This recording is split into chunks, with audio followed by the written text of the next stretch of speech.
Man goes to the doctor. He says he's depressed. The doctor says, here's your treatment. Listen to Triple Click. The man says, but doctor, that's actually a really good idea. Welcome to Triple Click, where we bring the games to you. This week, we're opening up the mailbag and answering your questions. Is it ethical to teach video game development? How do you remember game stories? And what musical would make the best game?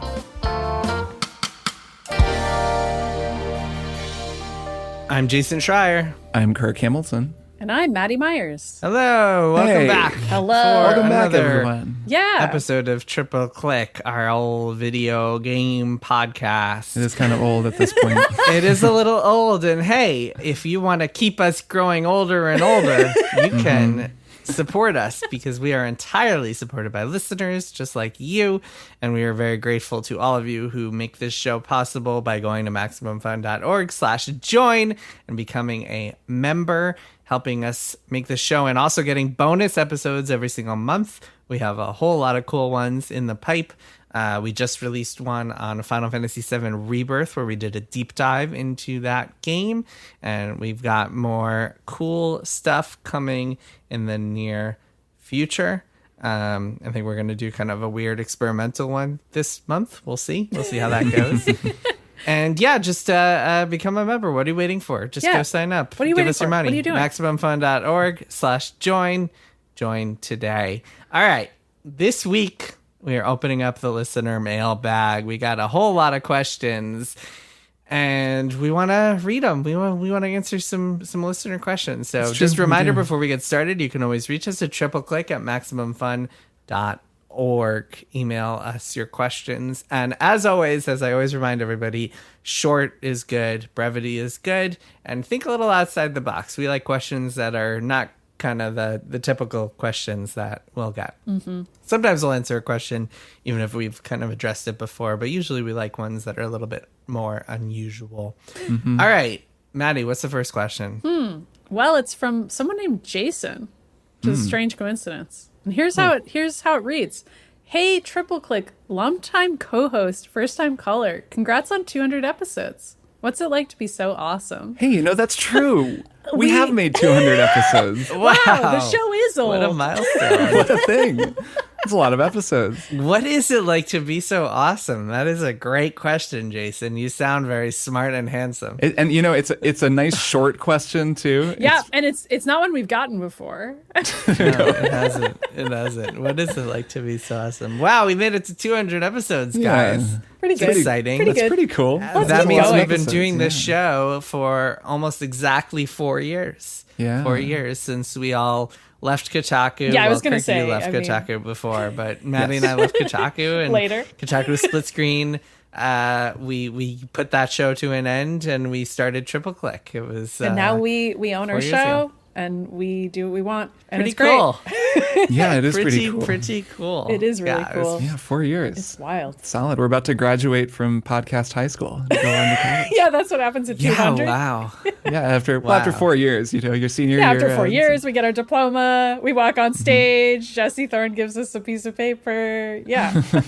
Put another way, people who were starting high school and we launched this podcast. Oh, are wow, now they're about to graduate. going- Oh, that's very exciting graduating, for them. going off into the world. That's maybe true. going to college. Yeah, maybe getting they're about to jobs, graduate maybe college. Traveling. Maybe they're going to go major in game studies, and we'll have a question related to that a little later. That's true, we will. Yeah. Well, I was going to say maybe they're going to major in podcast studies. Yeah. Is that a major? Audio production is, and it's not a bad skill to learn. It is. That is a pretty good skill to learn. That's a good question. If you're taking a podcast studies course out there, let us know. Well, so I went to a school at NYU called the Gallatin School of Individualized Study, and it was kind of like a create your own major program. Yep. And a running joke within Gallatin was that like some people had just like totally whack job, like weirdo majors. Like one kid was like majoring in evil. Another person You got to keep your eye on that kid. Like James over there is majoring in evil. We're a little worried about it. someone that, I don't know if this is apocryphal or if like it was a real thing or just like kind of an urban legend. Yeah. But the story was that someone was majoring in Teenage Mutant Ninja Turtles. Sure. And they would do that by studying Renaissance history and animation. Interesting. That can't be true. Would they study biology and turtles? Yeah, biology. Point being that I wouldn't be rats. shocked if someone now at Gallatin was like, I'm going to major in podcasts, and they just Sure. listen to Joe Rogan and like write a Yeah, thesis that on is them. who they would pick. That's right. And us. And so what you had to do to graduate Gallatin is you had to do like kind of a thesis / seminar thing where you would argue your major to a panel of professors, and that's how you graduated, is by passing this kind of thing. And it was interesting. It was kind of a silly thing to do. But my major, in case you guys are curious, was storytelling. Okay. Hey, man. I mean, Telling look at you stories. now. And now I tell stories. I just got an English major, which, what is Yeah, that worth? kind of- well, about probably the more same. useful. Yeah. But anyway, so 200 episodes, we did it. And big thanks to all of the listeners out there for helping make this show possible. Yeah. And what is it like to be so awesome? To answer the question here, I think it's pretty cool. Yeah. Yeah, it's fine. It's going man. great so far. Yeah, it is. Digging it. All right. Let's get some listener questions in here, shall we? Kirk, what's the next one? This next one comes from James, who I believe majored in evil along with you. So Yeah, congrats to That's James. not true. That's No, also not true. apocryphal. that's not true. James majored in good. James writes, Dear Triple Click, I really enjoy your podcast. I listen every week. A question for you. The composer Ludwig Göransson recently won Best Original Score at the Oscars. I'll interject here. He won for his unbelievable score for Oppenheimer, which runs for like the entire length of the movie, and it's bananas, and he's a very talented composer. Anyways, true. continuing James's question. James writes, in his acceptance speech, he said, to my parents, thank you for giving me guitars and drum machines instead of video games. This caused a stir online, with many praising him for his comments, but it left gamers feeling once again that their hobby had been singled out as problematic above all others. My question is, why are video games continually attacked for being a waste of time compared to all other forms of entertainment? Which are also a waste of time, as we all know. Right, all right. entertainment. Waste of time. Not a worth. You huge should be waste of working, time. producing content. Work. Get it I feel like done. I feel like 15 years ago I would have been like, God, I can't believe he said this. And now I'm kind of like, well, I mean, video games can be a waste of time. There are a can lot of be. games that are wastes of time. That's right. And how do we feel about all the Bellatra we played? Fine. It's fine. Yeah, I'm fine with that. It's more, I don't know. I think there are a lot of games that are designed to be time wasters. If you're True. playing Candy Crush on your phone, like you're probably not thinking like, oh man, this is a great artistic achievement. You're probably thinking, oh, this is a fun way to kill time or to multitask or whatever it is you're doing. That's true. But I mean, I think there are also TV shows that are a waste of time, and not Sure. Oh, yeah, necessarily in a absolutely. bad way. And I mean, movies to a lesser extent, there's only so much time that can be wasted. Although I would argue that as they get longer and longer, plenty of movies feel like they're wasting my time. But that all forms of entertainment could theoretically be a waste of time, and that's an interesting question. So why it's I think there is something about video games that's worth singling out, or I think there's a reason that people single it out. Like Yes. when Ludwig says that, I kind of understand what he's saying, especially as someone who is like, I mean, I'm trying to learn new musical instruments. Like I want to take the time to practice and create music. And I look at the amount of time that I spend playing video games, which is substantial. And it is extremely clear to me that like the reason I haven't finished an album is at least in part because I played whatever 100 hours of this game and 80 hours of that game and 60 hours of that game. Take all those hours and add them up, and I could be doing something else. So I understand why someone would say this. And I will say that, at least to me, yes, that is true of other forms of media, but video games can take much more of your time and can be designed to be so sticky to pull you in. I've watched the way that like kids, my nieces, play video games when they're playing them. Like it is a slightly different thing, or at least it can feel different. So I at least understand why he's saying that. And I get where that criticism is coming from. I still love video games, think they're really cool, love playing them, have made the choices that I've made in my life to spend that time doing that. But especially with kids, like when you're talking about your parents encouraging encouraging you to learn music composition, to learn how to play guitar and write music. I mean, Ludwig Göransson is 4 years younger than me and just won a friggin' Academy Award for like one of the best film scores I've ever heard. You know, we're getting into it. Kirk, what are you doing? I don't know. I'm thinking a podcast about video games right now. If you add up all your video game time, it probably amounts to about 4 years. So that's what you're kind of, you're lagging. So anyways, like there's something to what he's saying. I agree. And I think that like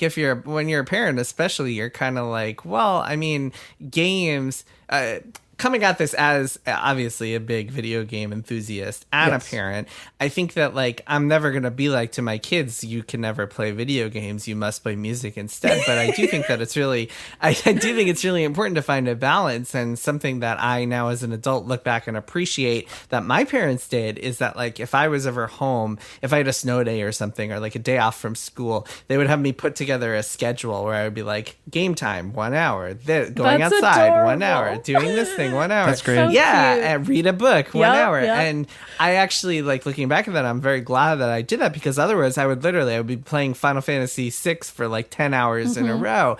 And I'm glad that I didn't do that. So I actually think that like I see why he said that, and I don't really think there's harm in it. And I think games, to your point, Kirk, yes, they can have this hook on you that like watching bad TV or watching a movie can't really do. And if anything, I mean, I think this is kind of a compliment to the art form. I think it speaks to the power that games can have, that you have to, and I think you have to kind of like, I don't know, they're awesome in the sense of the word, that is like they inspire awe. They are something that you have to kind of treat with a certain degree of respect and a degree of like, you can't let yourself fall into a game or else you might go into dangerous territory. I think that's just part of the medium. And I think as any real game enthusiast has to kind of acknowledge that. Like, who among us hasn't lost weekends of our lives to the spell of like a really good video game? It's a very real phenomenon. Yeah, I guess I only feel differently because I wasn't allowed to watch television growing up, but I was allowed to play as many musical instruments as my heart desired, and I was also allowed to play video games.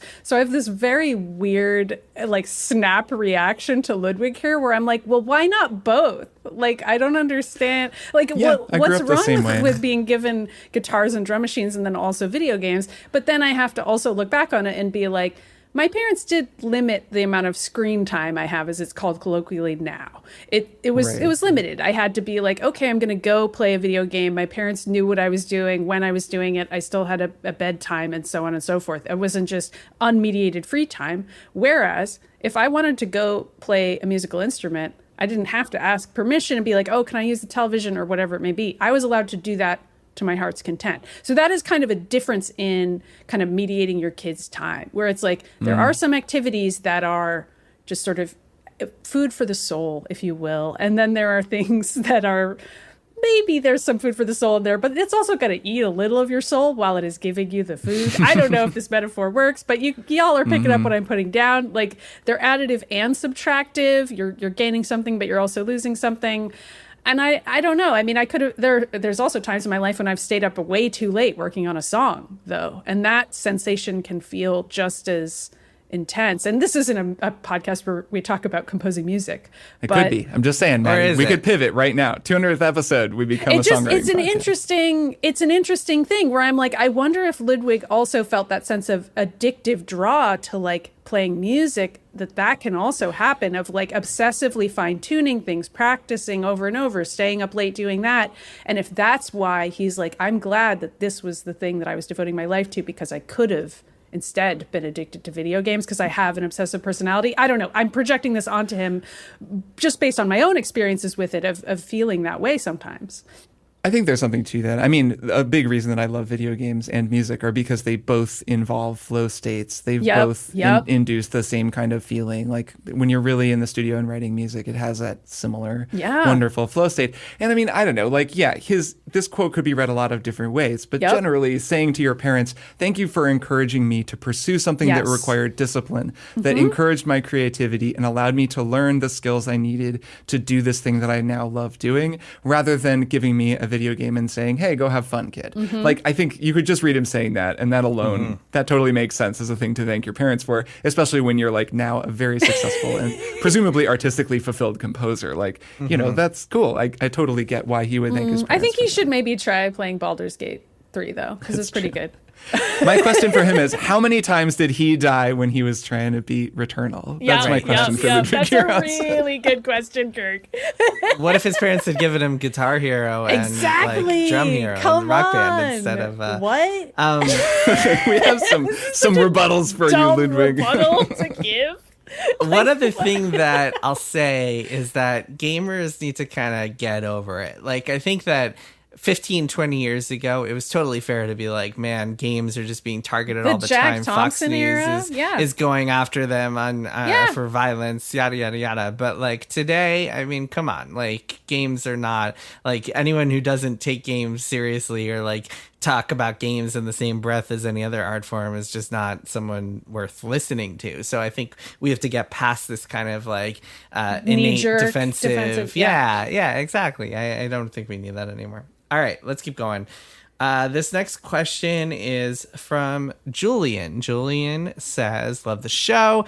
Thursday, March 21st episode, which was a mailbag where ads and video games were discussed, got me perversely thinking about other ways to extract insane amounts of money unfairly from games, and thinking about the explosion of sports gambling in the first few years with platforms like DraftKings and FanDuel, etc. Do you think we'll ever see gambling in video games? I'm not even talking bets on esports. I mean something like setting up a match of, I don't know, Smash or FIFA or Madden, and the client would let you set a wager on the outcome or other bets, and I could see this being fun among friends and then just taken to the worst possible place by large companies.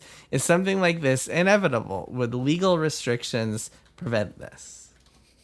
Gambling in video games. Interesting. Unfortunately, legal restrictions don't prevent it because online poker is already a game that you can play if you can prove that you are legally capable of winning money and playing poker. No, actually, online poker has been banned really? for years. Damn. Oh, yeah, there was a whole you big can't make thing, money and from it anymore. It used to be a so career. there was a big incident. There was like a big crackdown a bunch of years ago. See, this is Jason Gambler Schreier coming forward with the gambling stats here. Go ahead, lay it on us. Yeah, I mean, there was this thing called I think it was called Black Friday or Black Tuesday or something like that, where like all the online poker sites were taken down and you couldn't really do it legally anymore.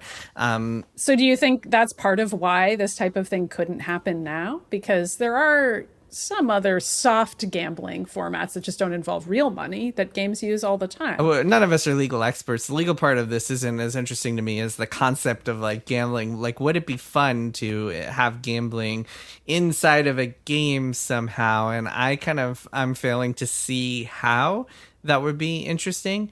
Yeah, like gambling on a game with your friend. Like, I don't know. I mean, I guess you could kind of have a friendly wager with the buddy, but then why would you do it through the game instead of just being like, hey, I'll pay you $20 if you win, and you pay me $20 if I win, or something. Right. Like, why would you need a game to support that is what I would wonder, because presumably then the game would take a cut, of course, from the winning. So of course you would just want to do it on your own. And it would be yeah, I mean, it opens the door to a lot of really gross manipulative stuff. There are games that I've played where they introduce gambling mechanics within the game, just like the mechanic of you're joining this fight, what is your bid on yourself? And you can put in up to a certain high number of money, and then if you win, you get that amount out. If you lose, you have to give it up. Like, that's a fairly common thing in mini games in RPGs, for example.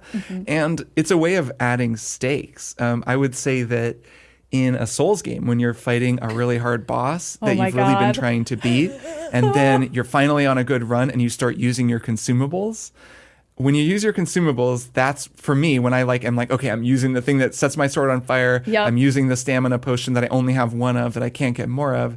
And this is going to be it. I'm going to do it. For me, like, that raises the stakes in a way that it's not gambling, but it's a little similar, where I'm like using a non-replenishable resource, and then that makes me so much more invested and then so much more upset if I die. Like, because then you get that whole like gambler rage, like the way that I had a roommate once who would play online poker, and I would hear him screaming in his room, like the worst, like cursing. It was so unpleasant. I think because the money was involved, it was like it got really toxic and negative. For sure. I can feel that even with a Souls game, like where I'm kind of Yeah. invested in that way. So I would hate for this to become like Oh, your yeah, this money, is your true rent evil. is on the line if you lose this boss fight or something. That feels totally crazy to me. Yeah, well, we talked about friction last week. I mean, I think part of what makes friction work is that you have to trust the designer and you have to 100%. trust the video game. And when money is introduced, It's where the whole MTX thing with Dragon's Dogma, why that became an Exactly. issue, is That's because it's a right. game with a lot of friction. exactly. And whenever money is introduced to the equation, it just makes the player just not trust it, and then it ruins the entire game. And actually, a good example of that,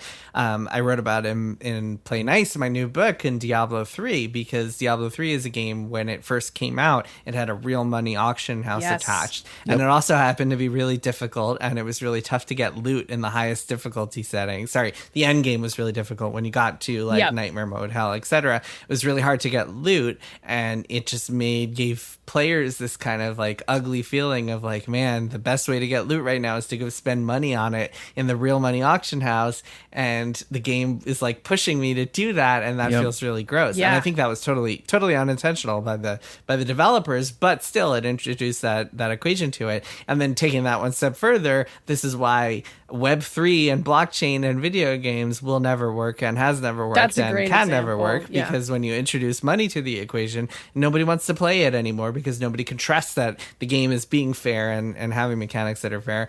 If you play blackjack online for real money, like there's no way you can trust that the casino is like that the online casino is being fair to you. That's why you want to see real cards, and then there's still a certain degree of trust because you have to trust that like someone isn't manipulating the deck when you're getting it, but like you trust that there's regulations in place at the very least. When you get into video games, I mean, for there to have to be regulations attached, I mean, it just talk about a can of worms. I mean, we already struggle to have regulations attached even to loot boxes in America, and other countries have done it and we have not. I mean, that in and of itself, it's like, God, don't introduce yet another layer here. We can't even handle the fake money. Can you imagine like Josh Hawley up there talking about like boss difficulty and Dragon's Dogma and how Oh, it needs to be no. adjusted because no way. It would He never probably happen. is talking That about would be that, though, like in his phenomenal. private conversations.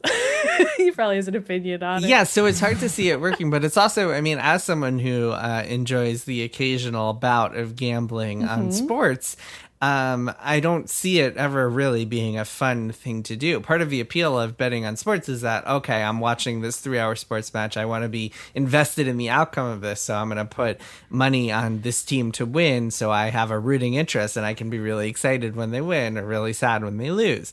There's no equivalent for that in games unless you're watching esports, Right, which is something that is the equivalent of sports betting. The equivalent, yeah, and esports betting already exists in very discrete scenarios, like it. Right, which Julian specified of is not course. talking about that. He's Yeah. talking about in games themselves. Right. And so the one example that Julian brings up is like betting on the outcome of a Madden game with your friends or something like that. And like I said, I mean, doing that for fun, like as a just kind of like to talk shit with Right. your friends or whatever, like great, fantastic. But you'll never do that through the game because why would you? You would do it just out loud with your friends. Yeah. A great way to make a friendly bout of Smash Bros. Get really toxic instantly, though. I have experienced that at parties where suddenly somebody's like, let's put $20 on this, and the party just immediately takes a dark turn. So Oh, honestly, interesting. Julian, I wouldn't recommend it.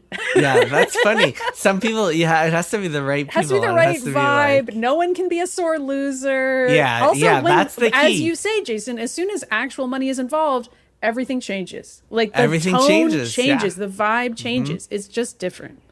And when you're betting on a sports game, you're betting on something that is disconnected from you. Or even if you're betting on a League of Legends match, you're betting on something that's not happening right there in the living room with you. And I don't know. There's just a super Crucial different difference. vibe. That's a Yes. very important difference to articulate. Yes. Yeah.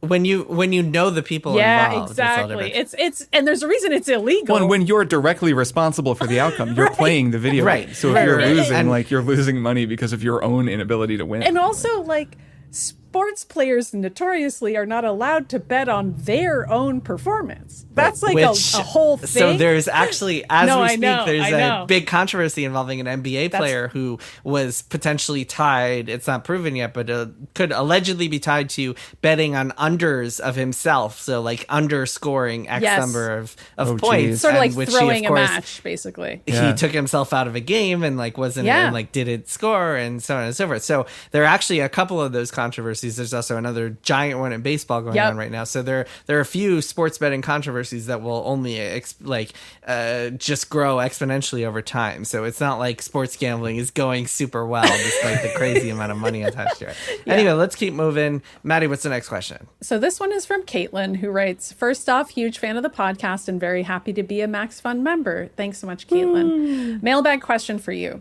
As someone who grew up performing in musical theater, I find video games satisfy the same love of interactive storytelling that dancing across the stage does.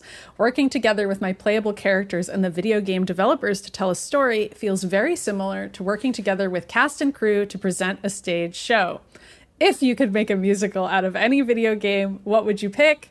Is there a musical you would want to see turned into a video game? All right, here we go. Yeah, so many, right?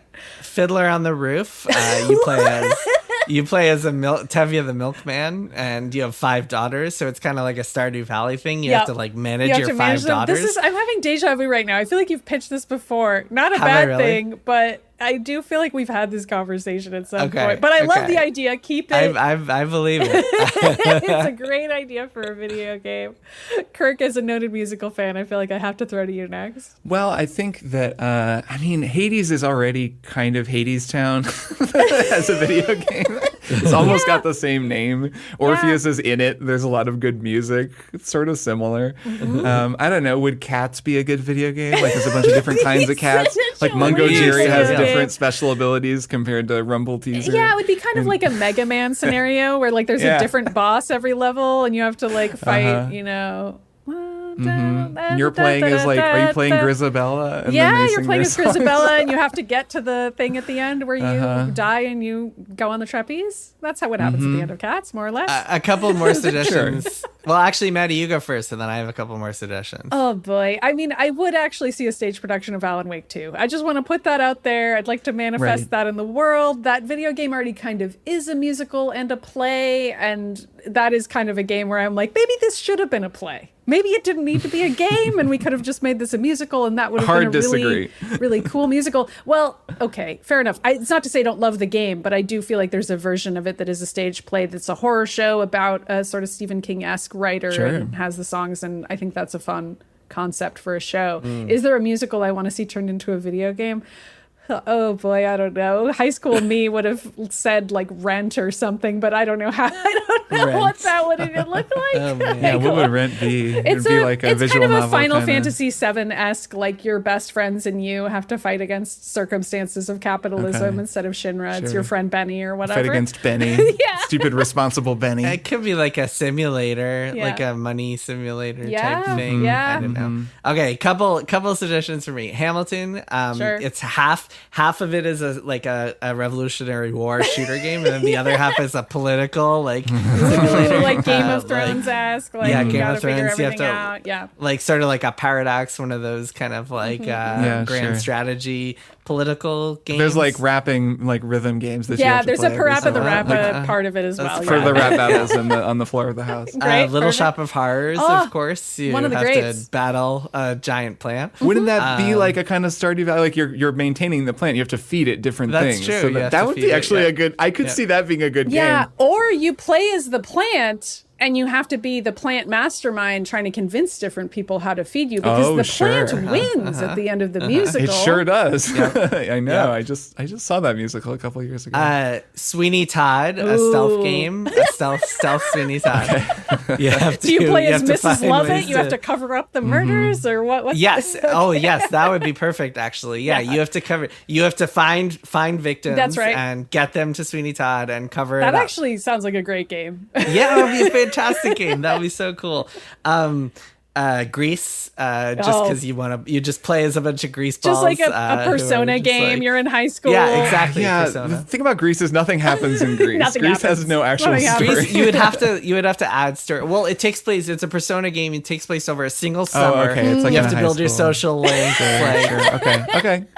I can Oh, see it. I man. can see Maybe it. you add a little combat to the equation. Yeah, Maybe that's you have right. to, Some- like- Are we counting movie musicals? I feel like Willy Wonka and the Chocolate Factory would be a pretty cool Ooh. game because you'd be able 'Cause to it's explore terrifying? the Chocolate Factory. Are you Willy Yeah, 'cause Wonka? it's like So you have to figure out who should be your successor, and you like evaluate each of the children. yeah, maybe it's like a tiny tower thing, like you're building the Chocolate Right. Factory, and then you Ooh, lure that's children good. into it and you teach have them to lessons. build like the chocolate river and all the different Like it's like traps. Dungeon Keeper. Yeah, Dungeon Keeper. That would Oh, be man, great. that A would be Willy cool. Wonka Dungeon Keeper. Or Willy Wonka, kind of like the Lies of P version of Willy Wonka, where Right, it's kind of where like you're a like horror, the Timothy like, Souls-ish Chalamet Willy version. Wonka, where you're a little because hottie. Timothy and you Chalamet have is in to- the new Wonka. Yep. That's so marketable It's just right called. now. It's just called W. Oh man, good Oh stuff. boy. Yeah, I don't know. I think I'm out, but I'm sure. I mean, I'm sure you could turn any kind of Easy. famous See how musical easy this into- was? This is a perfect party game that we've just invented. Play it with your friends. I mean, a lot of the Disney ones, there were like Disney games, like platformers attached That's to the true. Disney musicals. There's like the Yeah. terrible Aladdin game that I remember Right. playing, where you're Aladdin. like jumping around and. It's yeah, I don't weirdly think I hard. don't remember it being terrible. There was I remember one. it being really basic and not a lot happened, and it wasn't enough like Aladdin for my tastes. What's the name of the? Oh, Hercules. There's a great Hercules platformer for the Oh. Sega that I played, based on the Hercules movie, the Disney Hercules movie. There's Kingdom anyway. Hearts, which recreates Disney movies inexplicably. true. Some fun, some terrible. Yeah, it has the Frozen. Well, the does have entire the- "Let It Go" song is in Kingdom Yeah, that's Hearts right. 3. It just plays That's the maybe music not a video. good example, but that does happen. That's one way to make a game a musical, is to just play a song in it. The Good first stuff. question of Caitlin's, which is sort of the inverse of what we've talked about, is if you could make a musical out of any video game. Right. It's a fun one. We've already listed a bunch and we don't have to do a bunch more. But I do think it's cool how increasingly video games are introducing musical sequences Yes. to Yes. the game. We made this joke a lot last year. We were like, wow, last year was kind of a year where every video game was also became a musical at some point. But Final Fantasy VII Rebirth, Aerith sings a song in it. Like they did it there's again. It's and you ongoing. perform a musical, whatever, a more or dramatic version thing from an opera after like Loveless. an aria is sung while like Yeah. they dance. Yeah. So I think that like I think a lot of game designers agree with Caitlin that Oh, there for is a lot of sure. interesting overlap with like the craft of creating these set pieces and building a stage and rehearsing with everybody and performing. And I mean, this has been true a long time. We all played Final Fantasy VI, right? Like we played through the opera house sequence of that game, and it's been always kind of been there. But it's cool to see it more and more. Yeah. Just turning up in like bigger and bigger games with higher production values and more outrageous sequences. Yeah, or like Princess Peach Showtime, which I mentioned as a one more thing a couple weeks ago. You're in a playhouse the entire time, and Peach is like acting out the plays, Yeah. trying on the costumes each time. It's a lot of Mario games have like the curtains parting and the Right, characters Mario are 3. sort of acting out a play. I mean, that's I don't know. There's many, many other games where this happens. Mario but- Odyssey had that live musical performance also with what was it called? That super catchy song. Yeah, it was good. God, do you remember? the- Jump Up Superstar. Yeah, that was a good Da-da-da, da-da-da, da-da-da, da-da-da-da-da. Right. You have to get the band together. Yeah. Yeah, it was cute. Anyway, all right, let's keep going. Kirk, you're next. This question comes from Adam, who writes, I have a burning question that relates to higher education in the games industry. I am a former game developer who now teaches university courses on how to develop video games, and I often struggle with the morality of guiding impressionable young adults into an industry that is brutal and unforgiving. Even though I believe the craft of making games is worthy of study, I can't shake the feeling that I am leading students down a road that is hard mentally, physically, and financially. As honest as I am with them about the low salary, unstable, highly competitive jobs, I still feel that I am contributing to a deeply broken system. Is there an ethical way to approach game education as a teacher? Can the craft of game making be separated from the unforgiving industry to which it is paired? I'd hate to live in a world where only lucrative art forms are acceptable to teach, but I also can't deny the volatility of the game industry in its current state. I'd love to hear your thoughts. P.S. I loved Jason's book, Press Reset. I was one of the contractors who got let go a few months before Warren Spector's Austin studio Junction Point got shut down. It was so interesting seeing Warren's perspective during that time through the book. It's hard to imagine him yelling. I'm not sure my brain can even process it. He is such a joyful person, and when he would chat with us in the hallways, I had no idea the amount of stress he was under during that time. Yeah. I thought I'd add that because I thought that was just a cool. Yeah, It is a cool good aside. anecdote. So yeah, I mean, I think that game making can absolutely be separated from the industry. If you're teaching the craft of making games, that as an art form is can be totally excised from the idea of like surviving in this industry in a lucrative way. In large part because you can make games without ever becoming a professional video game worker. Like you can just make games in the same way that you can make music on the side or do whatever. Like some people on this just as an art podcast form. do, non-lucratively. Yeah, I don't know about that. I was thinking about this related to my own musical education because I studied jazz performance and got a major, and actually an integral part of my education was the professional side of it. And I think that was actually a very valuable part of the education. So you could, in theory, learn music just as a totally just on its own as an art form. Mm-hmm. But the way that I was taught, and I think the way that so much music is made, is as a product or as a service that you're selling. So the school I went to, it was very much like you are going to learn how to become a professional saxophonist. Mm-hmm. So you have to learn doubling, you have to learn flute and clarinet, you have to learn how to read, you have to participate in studio sessions a whole bunch and learn how to be a studio musician.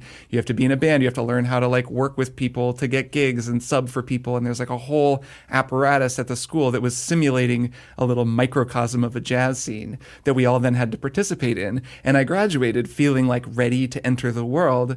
And then because of that, I was able to enter the world of music and then be a musician in the world, playing and gigging and working with people, which is where I learned a whole ton of what I know now. And I don't know that it's the same in games because obviously I don't make games and didn't learn that. But I would think that in teaching people to make games, you probably are preparing them for the real world where they will then go learn a whole lot more. I'm sure a lot of game designers will tell you, well, I learned a lot more on the job than I did getting my degree. So you do, it is all part of the same educational pipeline. You are kind of getting getting people ready to go into the profession, even though I think Adam raises some good questions about that. Yeah, okay. I think that's a good point. And so forget what I said before about being able to excise them. Well, so getting at the question here, the actual question here, which is is it unethical to prepare people for an industry that is broken? No, I don't think so. I don't think that's an unethical thing because I think training someone, I think what would be unethical is if you pretend that those problems don't exist. I think part of preparing people for the games industry is getting bracing them and being look, this is the reality of it. This is what you're going to have to overcome. And I think journalism is the same way. I think journalism school needs to exist and the idea of teaching people the craft of journalism needs to exist. But at the same time, journalism professors and programs need to prepare kids and students for the reality that hey, this industry is broken and it's very difficult to actually get into it. Mm-hmm. In the same kind of route. I mean, I mentioned this before. I went to NYU. There's an entire program. So many people are going there to try to get into Hollywood, to break it into acting or screenwriting. And it feels unethical to do that without warning them hey, you have a 1 in a bazillion chance of actually making it in this field, which the best professors do. So I think all of that is kind of it's part of the territory. It's just kind of the teaching people the downsides or the warnings that they need to know in order to approach the industry. And I think taking it one step further, it would be unethical to it would be almost it's kind of unethical to not teach for that reason when you are prepared with knowledge and experience, in this case of the games industry, that you can go and share with people because that helps educate them and prepare them for the reality of it. So it's almost like you are doing a valuable service by being a professor and teaching this stuff, so long as you do it in an honest way. Mm-hmm. Yeah, I thought of journalism too when reading this question, because nowadays it's not uncommon for me to talk to college students about journalism and their anxieties as they ask questions about, what is it like to get a job? How would I go about that? But they also far more frequently will just ask questions about the craft, because just as when I was in college, I had no real world perceptions of what it was actually going to be like to enter the workforce. Yeah. So if anything, I appreciated it when I had professors and speakers and whomever coming to the class and actually giving that real world experience and very practical advice, because it's fun to just stay in the cerebral mode and just be like, well, here's what we would do in an ideal world where there's just oodles of journalism jobs and you could pursue just feature-length investigative projects. And it's like, okay, great, let's learn about all those skills. Let's talk about that. But also, let's talk about what it's going to really be like when you're in the world and you're pitching stories, and whether or not they're fundable or of interest to the audience. And it sucks to have to think about it in that way, but that is capitalism, I guess. I mean, you do have to let the kids know capitalism exists, I suppose, is what I'm saying. It's too bad. They probably know if they're taking they out might loans know, to but be there. but they haven't started paying them off yet. That's so true. they're still in a bubble. All right, one last question before we go. I'm going to paraphrase this. This is from Willie. Willie says, as a longtime listener of Triple Click, I have been repeatedly impressed by Jason's ability to recall even the most minor plot points and character details from JRPGs that he last played, from what I can tell, over 20 years ago. Put a pin in that. I want to get it. I want to respond to that in a sec. I, in contrast, often have trouble remembering the basic story beats of games I played in the last 6 months. As games get bigger and bigger, I find myself increasingly daunted by the sheer amount of story I'm expected to keep in my head. Do you all have tips for gamers with poor narrative memory? How can I continue to be immersed in a game's story when I only imperfectly remember everything that's going on? So, okay, the reason I can recall like minor plots and characters from JRPGs I played 20 years ago is because I played them all 20 times. Like, because you only had 4 games and you just played them over and it over. wasn't just that. What people don't realize today is that back then, the only way to hear a video game soundtrack was to play through it. And so if I wanted to hear that amazing Final Fantasy whatever music, I had to keep playing through it over and over again. And then you just leave your character standing there and then you just listen to it. Yep, exactly. absolutely. Exactly. So that's why I remember that stuff. I have a terrible, like, I barely remember the plots of a game I played a week ago. It's only, at least for me, when I read a book or play a game or watch a movie or watch a show at least 2 times, then it really kind of hammers home for me. And one of the reasons for that, I think, is because the first time I want to know what happens next so badly that I kind of lose things along the way, I suppose. Whereas the second time I can really kind of enjoy it and like let it kind of, I don't know, soak into me. But what about you guys? What do you think of kind of story memory? This is a tough one. I mean, Willie shouts out Baldur's Gate 3 in one of the sentences that you breezed by, understandably so. But that is just such a great example of a game where there were many parts where I was like, I don't know what anyone's talking about. I don't know what's going on right now. I'm just going to let this wash over me. And I kind of was like, well, I'm playing as this half-orc character who's like also a little dumb and well-meaning. And so even as my character, sometimes I'd like select dialogue being like, I'm not really sure what's going on. But here's what I'm going to try to guess what's going on, and then kind of have that be part of my character. So for something like Baldur's Gate 3 that is that narratively nuanced, you can kind of get away with that by being like, look, I'm having trouble keeping this all straight myself, and so does my character, haha. But when it comes to other games, I don't know, I just Google it and look at the wiki. Sometimes it's the game's fault. Sometimes a game expects you to remember something that happened 20 hours earlier without any context, and that's on the game. It's absurd. Yeah.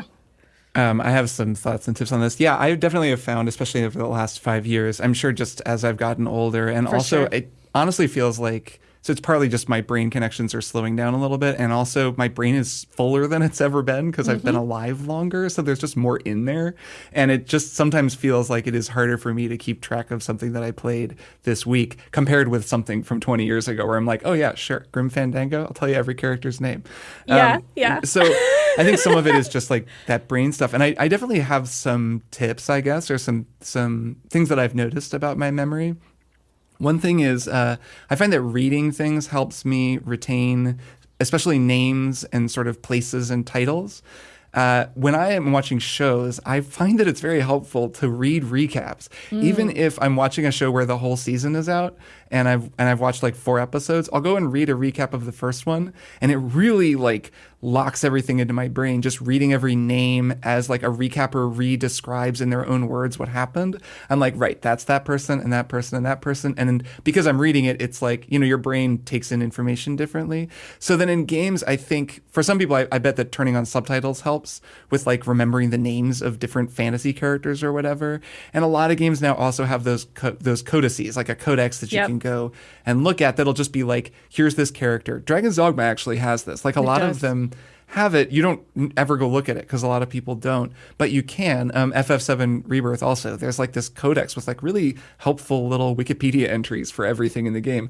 And I would think that by reading it, you would see it and like burn it into your memory in a visual way because you're like seeing the words, so that could be helpful. And also like reading like pre-game summary, like a lore recap or an explanation of the world. Sometimes there will be articles, like service articles, that'll be like, here's what you need to know to understand the world of The Witcher before you play The Witcher 3. And even that, it can just be like, okay, right, like this is where we are, this is what's happening. It gives you a kind of container in your brain into which to put all of the things that you're getting, which makes it easier to remember things. And then something I don't do for games, but that I do typically for nonfiction books that I learned from Emily, actually, my wife, who does this with every book she reads. She takes notes. Like she just reads books with a notebook, and just at the end of each chapter, she just writes down a few things and like what chapter it was. I think you could do this with Post-its. I see people who do that too. I don't do that with games, but you could do that for a narrative game and just write like, here's what happened in chapter 5. And in your own words, just re-articulate, you know, so-and-so did this. And then it turned out so-and-so was actually like the Dark Lord, such and such. And like, you write it all down. And I think that by writing it down, it'll really put it into your brain in a different way. I don't do that. It's definitely like, that might sound weird to some people. I don't know, Willie, if this would work for you or not, but that's something to think about if you want to like have a stronger hold on these stories. So those are some things that come to mind. Good advice. As the most aged member of our podcast, whose memory is thus the most shot. I don't know. I might start doing that. It sounds fun. I do that when I'm reviewing a game. I take a lot of notes. Oh, absolutely. Or even a game for the show. Like I have notes on every game we've ever played. Yeah. It's very and helpful. then it's much easier to remember things when I take notes on it. Good tips. Good tips. All right, guys, let's take a break and we'll be back with one more thing. Are you tired of being picked on for only wanting to talk about your cat at parties? Do you feel as though your friends don't understand the depth of love you have for your guinea pig? When you look around a room of people, do you wonder if they know sloths only have to eat 1 leaf a month? Have you ever dumped someone for saying they're just not an animal person? Us too. She's Alexis B. Preston. She's Ella McLeod. And we host Comfort Creatures, the show where you can't talk about your pets too much, animal trivia is our love language, and dragons are just as real as dinosaurs. Tune into Comfort Creatures every Thursday on Maximum Fun.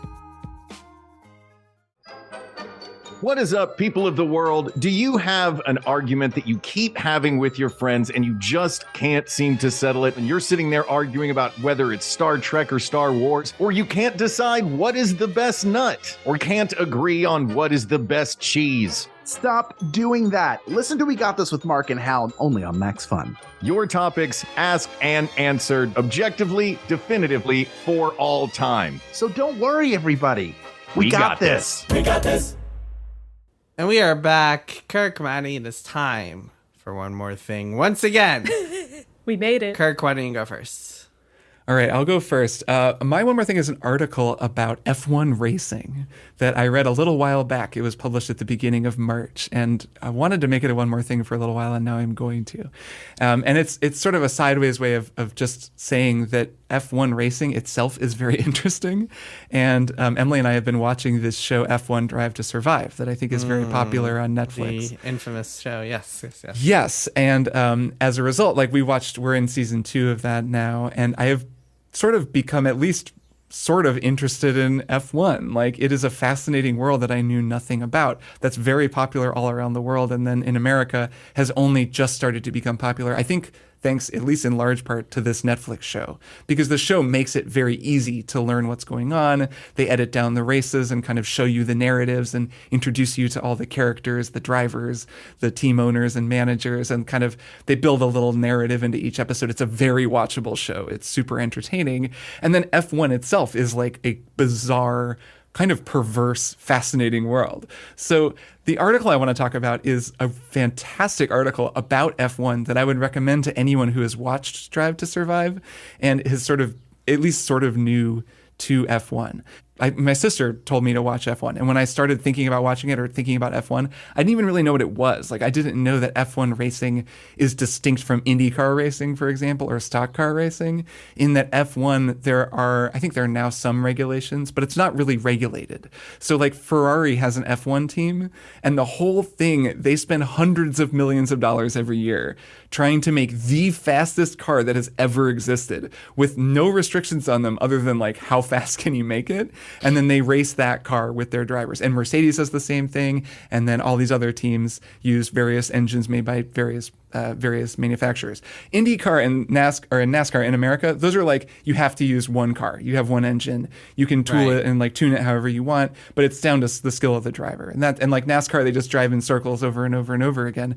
F1, it'll be like, they'll be in like Abu Dhabi or whatever, or like Milan, and on this wild like course that's like been built for hundreds of millions of dollars somewhere. And every car is this like the fastest car ever made by man. And there's so much money pouring into the whole thing. It's totally crazy. And then they like these young guys, who they're all young, get behind the wheel and just like go as fast as they possibly can. Yep. It's a really interesting world. It's a very interesting show.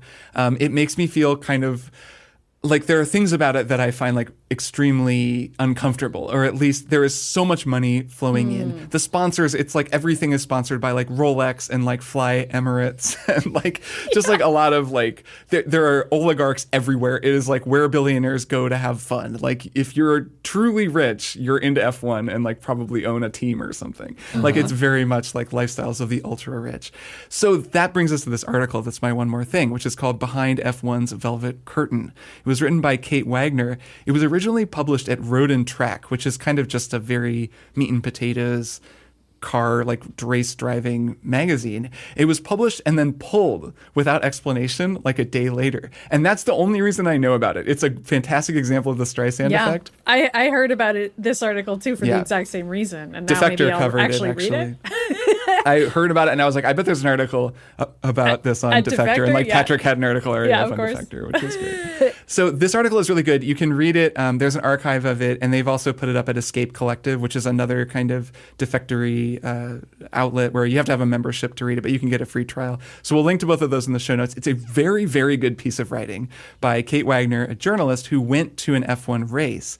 And it feels like reading a Gawker article, actually. It reminds me of some of those great pieces where a Gawker writer would go somewhere, or a Deadspin writer. Like a Gonzo style of narrative, personal narrative. Yeah, it's not fully like... It's really just like I'm there and this is my experience, but it's like a holistic experience, not just of like the race and the personalities, but of like the bizarre level of wealth, like the feeling of like this other world that you've entered, the velvet curtain that you've gone beyond, which is what the article is getting at. Some of the beauty and like the incredible, like the people, Lewis Hamilton, who's a very famous F1 driver, features in this article, and she finds him just fascinating, which I do too, watching the show. He's a really compelling person just because he's this like very winning racer, but like what does it even take to be an F1 racer who wins as much as him?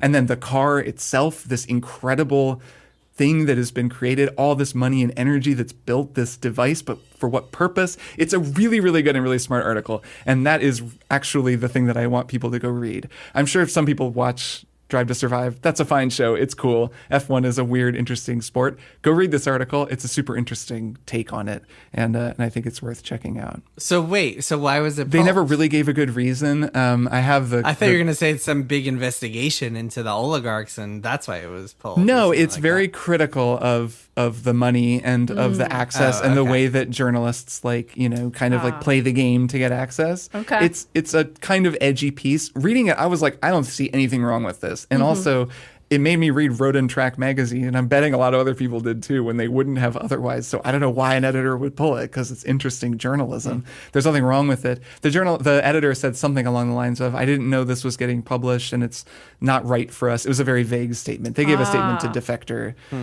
But they never really clearly explained what's going on. And Kate Wagner, for her part, has been like, I stand by my reporting. That was the piece I wrote. That's what she said. So, yeah. Interesting. Cool. Okay. Yeah. Sounds fun. Maddy, what's your one more thing? All right, so mine is Sailor Moon, but I actually want to talk about Sailor Moon episode titles. Okay. So I've been watching all of Sailor Moon. That's a rewatch for me. First watched the original American version of Sailor Moon that censored a lot of the show when I was a child. And then when I was 19 years old, I watched the actual show. Totally different show when you watch it with like the actual real Japanese language translation as opposed to the DeK dub, which people who are familiar with Sailor Moon's original American dub will know what I'm talking about. There's a bunch of queer relationships that were cut out in that that are on the show. So anyway, that's not even what I want to talk about. Something really fascinating about Sailor Moon is that every episode, Usagi, who's the main character, she's Sailor Moon, spoils the entire episode for you at the very beginning of the episode, at least according to modern definitions of what spoilers are. She's going to tell you the title of the episode, and then she tells you a little synopsis of what happens. And then what's fun about watching the episode is you get to see how it happens. And that is why you would ever watch an episode of Sailor Moon. So I'm going to read you guys some episode titles. So here's episode 24. Naru's Tears. Nephrite dies for love. Here's episode 86. Saphir dies. Wise Man's Trap. All right. Here's episode 110. The Death of Uranus and Neptune. The Talismans Appear. This is just these are episodes where these characters die. And they tell you right at the top. The Usagi comes out, she literally will face the screen. These are like fourth wall breaking little 3-minute intros where like Sailor Moon will talk to you, the viewer. And like a lot of anime in the 90s did this. This was just like a really common storytelling convention. This is like Romeo and Juliet, yes, right? Exactly. Where the it's character like the talks to you and says, get ready for some sad stuff to happen. It's so fascinating. And like watching this as a child and a teenager, I didn't think about this aspect of the storytelling at all because I hadn't done enough media studies work yet. But watching it as an adult, I'm so struck by it every time as like completely bizarre and unlike anything else I watch today. Where like the main character will face the screen and be like, oh no, Naru's really in trouble this week. She's fallen in love with so-and-so and he's going to die. What are we going to do? All right, let's get to it. It's like crazy. It's like the, wild. I mean, to Kirk's point, it's like the Shakespearean like chorus. It like, really is. How And they come out. I do think it's fascinating to have a show that just has absolutely no relationship whatsoever with spoilers in the way that we think of it now. And it's made me really think about 90s anime storytelling conventions. A lot of this is like kind of baked into the way that the show works. Like the characters have secret identities. I'm not going to go on and on about Sailor Moon, I promise. But the characters have secret identities that are not known to one another. Except that you, the viewer, always know every single person's secret identity. Like from episode 1, you know who Tuxedo Mask is. But Sailor Moon doesn't know it's Mamoru for like dozens of episodes, and she keeps running into him on the street and being like, oh, who's this cute guy? Like, I don't know, whatever. Anyway, Tuxedo Mask. But like you, the viewer, it's never a secret to you. I just think it's a really fascinating storytelling technique, and I think we should bring it back. Because I'm enjoying the heck out of it. And I'm like, really what I enjoy about stories is not like so-and-so dies. Like, yeah, we're all sad when we get spoiled on something like that. I get it. There's a reason why trolls like to do that, like as an antisocial behavior. I understand that intellectually. But watching Sailor Moon is reminding me that really what's fun about a story is getting to see how it all plays out. Because in every episode title that I just read to you, you will never guess why the characters die. Right, There's how that absolutely no happened. way you could guess it. And in each case, I was like, what? How? How did we get here? And like, that's the point of the show, is that you go in and you're like, what, these characters are going to die? Oh no, I better watch that episode. So you find out why they die. Anyway, 90s anime, pretty good stuff. I mean, spoiler culture, it's very different when it's a deliberate decision by the author of a work. Very than, true, like, very true. Because you happen to see a headline that was like unabashed about it. Speaking of those old tropes, I've been rewatching the Mission Impossible movies with some friends. We just do Mission Impossible movie night, and those movies do the same thing that the show used to do, which I always forget before I watch the movie, and that's that during the opening credits, they show the whole movie. Like, there's like clips of every action scene and of like the close-up of the bomb being defused and the helicopter flying and them jumping out of the plane. And it's like, it's all out of context and you can't really tell what's going on, but it is kind of like the way old TV shows would just show you, like, here's what's coming, man. You're going to see this. Because they want you to watch. Like, it's almost like how fun. reality shows will show you, like, somebody's going to get kicked off this week, and you're like, okay, great, I'm going to tune in. It's like that, except with fiction instead. It's very funny. Yeah, it's fun. It is a kind of an old-fashioned thing, like a radio drama or an old episode of Mission Impossible. But yeah, it is enjoyable when it's deliberate and done in a cool way. Yeah, it's great fun. All right, my one more thing is a book, and this is a book called The Mysterious Case of the Alperton Angels by Janice Hallett. Janice Hallett is a British writer, journalist turned author, and that's an important piece of context for this book, because this book is about a true crime writer / journalist who is assigned to write this book about a cult called the Alperton Angels, a fictional cult, and this is a novel book. It's not like an actual true book. It's within the fiction of the book, it's about this true crime author, and the Alperton Angels are this cult that thought this baby was the Antichrist and like tried to kill it until 2 of its members defected. With the parents of the baby defected and ran off with the baby, and then 3 members of the cult killed themselves instead, and it's a whole big thing.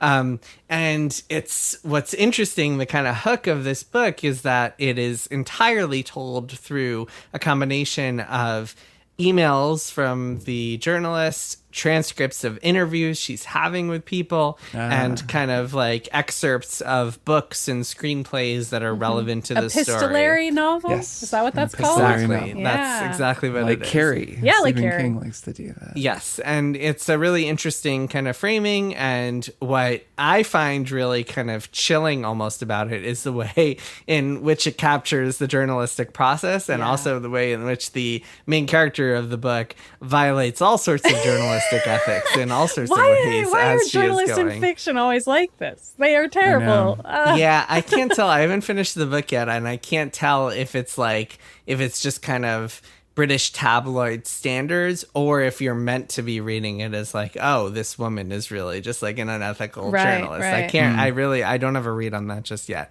But it's interesting. It's a really gripping book. It really kind of grabs you and doesn't let go. You have to, with this kind of storytelling, just like with Carrie, just like with World War Z, just like with all these books that do it that way, you have to get used to it. It takes a little while for you to kind of get used to the format and be like, okay, I'm not reading this in the way that I would normally read a novel. But once you do, this book is extremely enjoyable and very fun to read.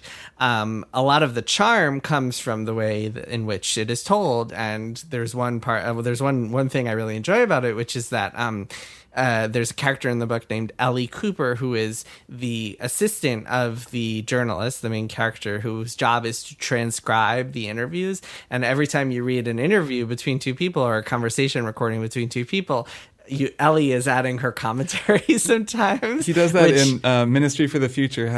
It's like an AI that's doing it, but it's adding its own little notes and thoughts to various scenes. It's very cool. Which, if I were the journalist getting back a transcription with comments, I would be like, what the hell? Like, stop it. But as a reader, it's very entertaining because you have these wry observations as you go, and you're kind of like, oh, okay, and add some interesting context. It's a very fun read, and I feel like it's the type of mystery that's going to really reward a close reading. I get the feeling when all the twists are kind of shaken out. Once again, it's called The Mysterious Case of the Alperton Angels by Janice Hallett. Man. Cool. World War Z is so good. We should do a World War Z I really liked that book. We should all read that book and do an episode on it. I have a copy of that book lying around. I could just dig it back out.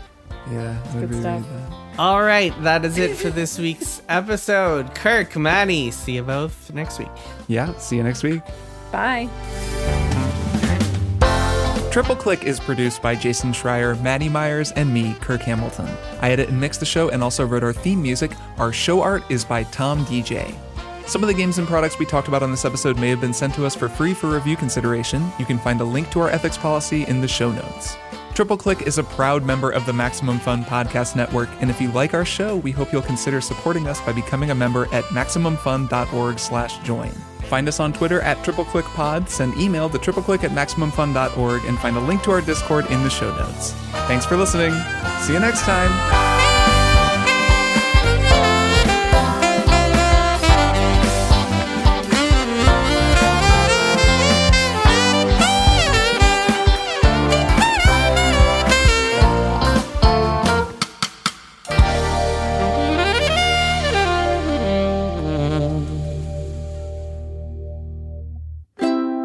Maximum Fun, a worker-owned network of artist-owned shows. Supported directly by you.